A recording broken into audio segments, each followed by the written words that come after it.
নমস্কার। Ramakrishna TV YouTube চ্যানেলের পক্ষ থেকে সকল মা, বাবা, দাদু, দিদা, ঠাকুমা, ঠাকুর দাদাদের জানাই অনেক অনেক ভালোবাসা, প্রীতি ও আন্তরিক শুভেচ্ছা। আমি আবারও চলে এসেছি শ্রী শ্রী রামকৃষ্ণ মিশনের স্বামী বেদানন্দজির লেখা দুর্গা দুর্গতি নাশিনী সম্পর্কে আলোচনা করতে। আজকে আমরা আলোচনা করব চিরন্তন এক সত্য কাহিনী, হৃদয়রূপ যুদ্ধক্ষেত্র, বৃত্তিরূপ সুরাসুর এবং দৈব শক্তির আবির্ভাব। জগতে যত আসুরিক কাজকর্ম চলছে তার উৎস কোথায়? এই প্রশ্ন হলেই সকলেই বলবেন মানুষের মনে। সত্যিই তাই। মানুষের অন্তঃকরণ বা চিত্ত, মন, বুদ্ধি, অহংকার বেষ্টিত হৃদয় গুহাই হলো প্রকৃত যুদ্ধক্ষেত্র। যা আছে বাইরে তাই আছে মনে, যা ব্রহ্মাণ্ডে তাই ভাণ্ডে। পুরাকালের দেবাসুর সংগ্রাম নিয়ত চলছে প্রত্যেক মানুষের হৃদয় গুহায়, মনোরাজ্যে। দেবীর আবির্ভাবের কারণ ধর্মের উত্থান এবং অধর্মের পতন। দেবতার ধর্মশক্তি, অসুররা অধর্মের। ধর্মশক্তি হল সৎ গুণাবলী, অসুর হল অসৎ গুণাবলী। প্রত্যেক মানুষের মনে সৎ অসৎ, ভালো মন্দ, শুভ বোধ, অশুভ গুণের তথা বোধের নিরন্তর দ্বন্দ্ব চলছে।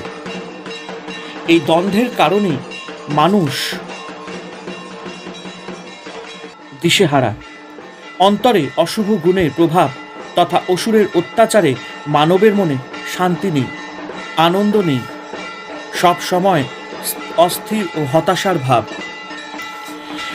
হৃদয় রাজ্য অর্থাৎ স্বর্গরাজ্য থেকে সত্য, পবিত্রতা, দয়া, প্রেম, ত্যাগ, তিতিক্ষা, পরসৌভাগ্য অনুভবে আনন্দ লাভ, অহিংসা, সরলতা, ক্রোধহীনতা, মৃদুতা, ধৈর্য, শান্তিরূপ দেবভাব তথা দৈবী গুণ অপসারিত হয়েছে।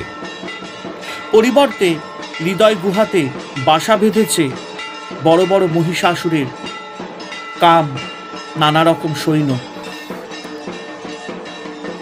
যেমন চামরাসুর চঞ্চলতা, চিক্ষুরাসুর কুটিলতা, উদ্যোগ্র অশাস্ত্রীয় কুকর্মের উৎসুকতা, অশীলমা নির্দয়তা বা মমতাহীন, বাষ্কলাসুর দম্ভ বা অহংকার, বিড়ালাক্ষ লোভ,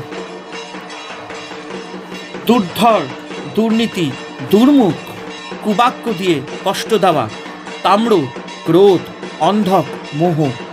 এছাড়াও ধূর্ততা, ভণ্ডামি, পরশ্রীকাতরতা, হিংস্রতা, স্বার্থপরতা, পরদোষ প্রকাশ করে আনন্দ পাওয়ার রূপ নানা অসুর চিত্ত দখল করেছে।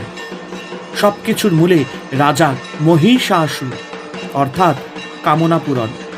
ছলে বলে কৌশলে এই কাম আশ্রয় করি সমস্ত অসুরদের হৃদয় রূপ যুদ্ধক্ষেত্রে জটলা, দাপাদাপি, সংঘর্ষ, অশান্তি, পরস্পর দেশাদেশি মারামারি, হত্যা, খুন, জখম, রাহাজানি, যুদ্ধ বিগ্রহ, মৃত্যু। অসুরদের অত্যাচারে নৈরাজ্য চতুর্দিকে। মানুষের মনে, পরিবারে, সমাজে, রাষ্ট্রে যখন আর সহ্য করা যায় না, তখনই কিছু শুভবোধ সম্পন্ন মানুষ বিদ্রোহ ঘোষণা করে, বিক্ষোভে ফেটে পড়ে, সবকিছু লণ্ড ভণ্ড করে দিতে চায়। মানুষ সত্য কথা বললে, ভগবানের ভক্তি করলে, গরিবদের সেবা করলে বা যে কোনো ভালো কর্ম করলে তার ফলে অন্তরে শুভভাবে ছাপ পড়ে। এই শুভ ছাপ তথা সংস্কারগুলি হলো দেবতা। এদের স্বভাব আনন্দময়, আর এই আপন স্বভাবের আনন্দকে ধরে রাখার জন্য শুভ বৃত্তিগুলি অশুভ বৃত্তিগুলির বিরুদ্ধে একসময় সচেতনভাবে যুদ্ধ ঘোষণা করে। এই যুদ্ধ সহসা পবিত্রা ভাবাপন্ন মানুষ সহৃদয় প্রত্যক্ষ করে, অনুভব করে। আপন হৃদয় যুদ্ধ ঘোষণার রহস্যময় উপলব্ধি থেকে মানুষটি তখন নির্বাক হয়ে যায়। বহু জন্মের তপস্যার ফলেই মানুষ অন্তরে দেবাসুর সংগ্রাম প্রত্যক্ষ করতে পারে।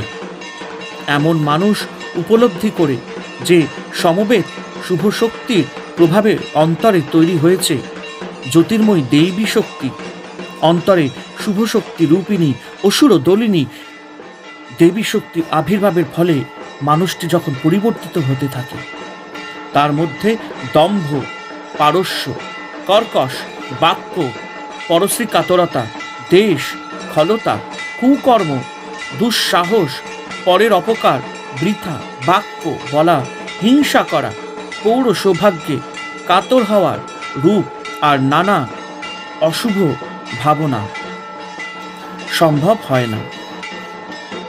একেই চিত্তশুদ্ধ বলা হয়, অর্থাৎ অসুর মুক্ত মন। একদিন মনটা মহিষাসুর আক্রমণ করেছিল।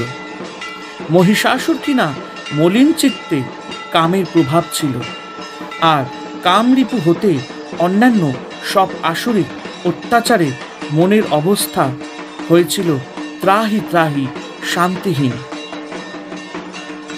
চিত্তের উদ্দাম পাপ কাজ করার লালসাকে খতম করাই হলো মহিষাসুর বধ করা।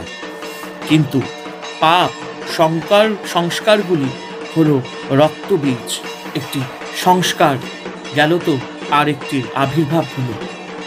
লোভ দমন করা গেল তো মান যশের ইচ্ছা এসে গেল। ক্রোধ এবং অহংকার একটু কামনা গেল তো নৈতিকতার বড়াই। বৃথা বাক্যালাপ বেড়ে গেল। তাই রক্তবীজ দমন করা সহজ নয়, কিন্তু মায়ের কৃপা হলে তাও নষ্ট হয়ে যায়। এখন হৃদয় মায়ের কৃপা তথা মাতৃ আবির্ভাব কেমনে হবে? এই প্রশ্নে মাতৃ সাধক রামকৃষ্ণদেব বলেছেন, অহংকার ত্যাগ না করলে ঈশ্বরের কৃপা হয় না। অহংকার ত্যাগ না করলে ঈশ্বর ভার লন না। তিনি আরো বলেছেন, আন্তরিক ঈশ্বরকে যে জানতে চাইবে তারই হবেই হবে। যে ব্যাকুল ঈশ্বর বই আর কিছু চায় না তারই হবে। বিশ্বাস করো, নির্ভর করো, তাহলেই নিজে কিছু করতে হবে না, মা কালী সব করে দেবেন। আগে বলা হয়েছে, বরলাভ করে মহিষাসুর অসীম বিক্রমশালী রাজা হয়েছে, অর্থাৎ কাম ইচ্ছার কাছে অন্যান্য শুভ গুণ পরাজিত হয়ে অসুরের বশবর্তী হয়ে যায়। সেই জন্য জীবের মন কামনা পরায়ণ হয় আর অশেষ দুঃখ পায়। অবশেষে কামনাগ্রস্ত হতাশ মন গুরুরূপী শাস্ত্র, দেবতা, সাধু, সন্ন্যাসী প্রভৃতি ব্রহ্মা, বিষ্ণু, মহেশ্বর শরণাপন্ন হয়। এরা স্বকীয় তেজ দিলেন, অর্থাৎ শাস্ত্রের ভালো কথা দেবতারূপী মানুষের চরিত্র বা বাণী পেয়ে হতাশ মন সঞ্জীবন হয়ে ওঠে। মনের সত্যভাব বৃদ্ধি পেতে থাকে। অবশেষে সত্য গুণীরূপী প্রবল বিবেকবোধের কাছে সমস্ত দৈবী গুণগুলি আত্মসমর্পণ করে কিংবা দেবীকে নিজ নিজ অস্ত্র সমর্পণ করে। অতঃপর দেবী হিমালয় পাদদেশে গমন, অর্থাৎ মানুষ তার নাভিকুণ্ডলে স্থিত কুণ্ডলিনী শক্তি জাগ্রত করতে সচেষ্ট হয়। এই কুণ্ডলিনী শক্তি তথা দৈবী ভাবনা যত জাগ্রত হয় ততই ঊর্ধ্ব দিকে যাত্রা করে এবং একদিন সমস্ত চক্র ভেদ করে মস্তকে উঠে যায়।